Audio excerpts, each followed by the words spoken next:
Hello, everyone. My name is Grateful Queen. Welcome back to Queen on the Case. This is episode 2. And today we will be diving into the heartbreaking story of the Robinson family from Andover, Massachusetts, maybe like 10, 15 minutes away from where I live.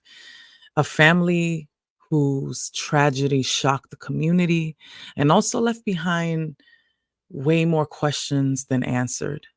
Now, this episode aims to respectfully tell the stories of the Robinson family, focusing on the lives of Linda, the wife, and Sebastian, the son, while also addressing the gravity of the tragedy while shining and really putting a light on mental health. Now, this content includes a lot of discussions about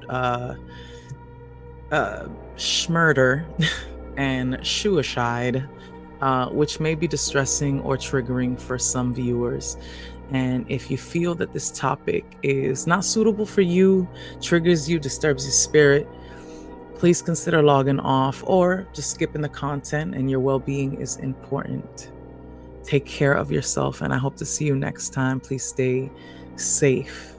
Now, before we continue, I just want to mention to everyone later on in this video, I will have resources, telltale signs, and also phone numbers. No one should ever feel alone. And I think that I was very compelled to do this episode because it really taps into a slippery slope of what mental health can be. And when you feel like you're by yourself or you feel hopeless, that's how unfortunate events happen. So let's go ahead and cue up the intro, and I'll see you in a little bit.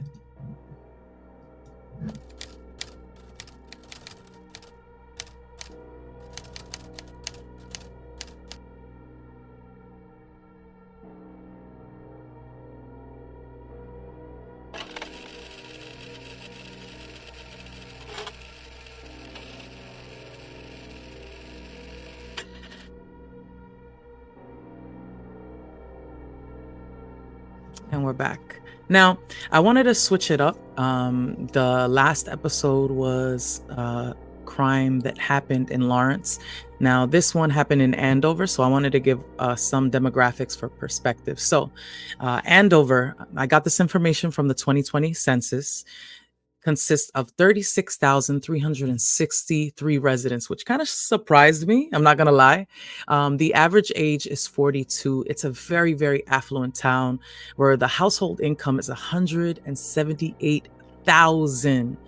And it's predominantly white, about 74% white. Now, just to kind of give you some perspective, the census for the annual income for the United States was 63K.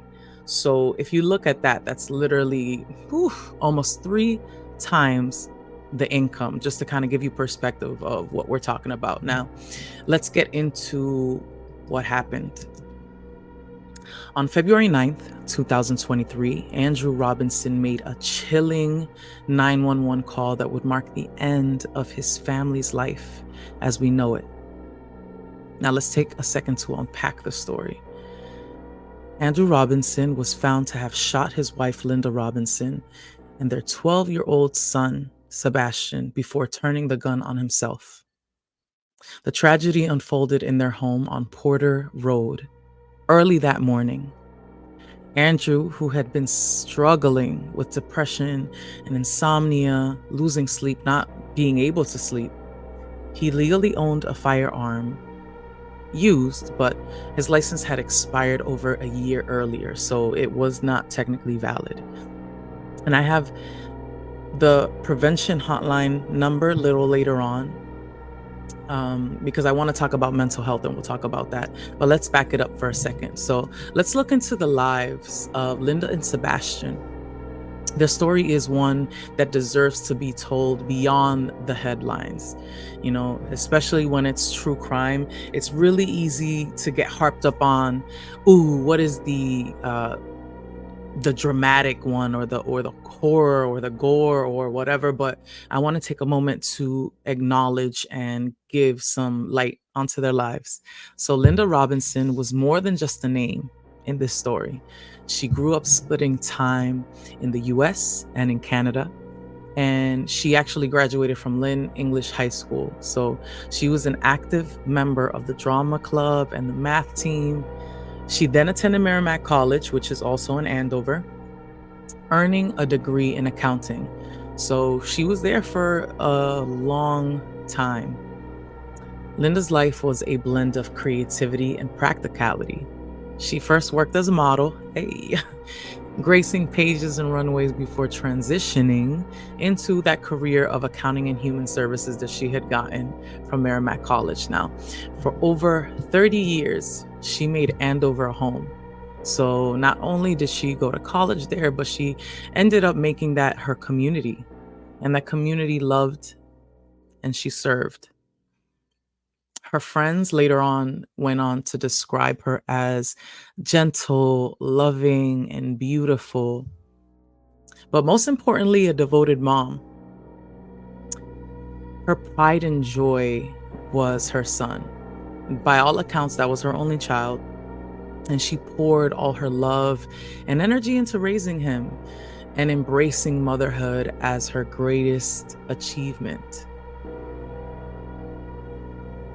Now, let's transition into her son, Sebastian Robinson.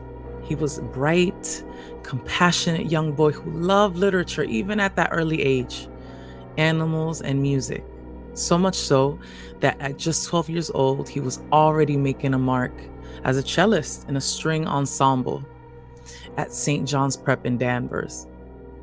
His teachers and classmates remember him as a quiet but brilliant, a boy who was always eager to learn and explore, whether it was through his extensive Lego commercial or the pages of a good book. His whole world was filled with wonder. I was able to get some videos of him playing. I'll show it later on in this video. He was kind of kid who went on the extra mile to do every school project. He would make sure that he included his thoughtfulness and his creativity. His friends recall what kind of classmate, and that he would always make people feel like they were valued and that they were seen. And those are the type of characteristics that he definitely got from his mom, that love and being poured into. So he led by example. And a fact that makes this tragedy even harder to comprehend is that he and his mother were such a cherished part of their community. Now, I want to go ahead and switch a little bit of gears. Now, the Robinsons were a family who had their struggles, like most people, you know, but no one could have predicted the darkness and the struggles that would descend on that February morning. So it remains to feel like such a huge loss, not just for the lives taken, but for the future that was never realized. Because again, we have Linda, that she had been this devoted mother, this devoted Andoverian, but also her son who was 12, who was just beginning his life.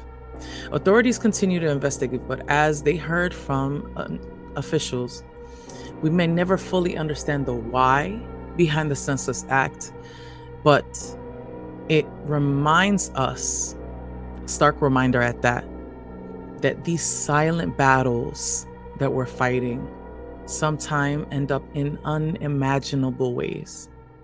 Now, right now, I want to take a time to put the S prevention hotline and signs of suicide.